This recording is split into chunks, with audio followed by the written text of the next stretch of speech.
So here is a half bushel of lemons minus a few that we've been using fresh here and there, and I just got this from a local bulk food store for a really good price, and these were so juicy. I was so happy with these. I just took them and cut them in half. I used my little electric juicer, and I will leave that linked below. You all saw me use that in the video where I froze some lemon juice. And I actually got a little over a gallon of lemon juice out of this.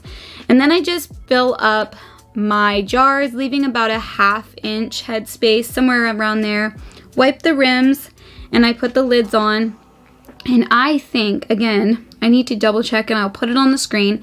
I think the processing time for these were about 5 minutes, 5 to 10 minutes. And so you just want to bring that water bath canner to a rolling boil, set your timer, and process them, and then pull them out with a jar lift, and you have these beautiful jars of canned lemon juice. This makes amazing lemonade. That's the main reason I do this. Or you can use it in marinades or for a lemon meringue pie, whatever you want to use it for. Thank you guys so much for watching today.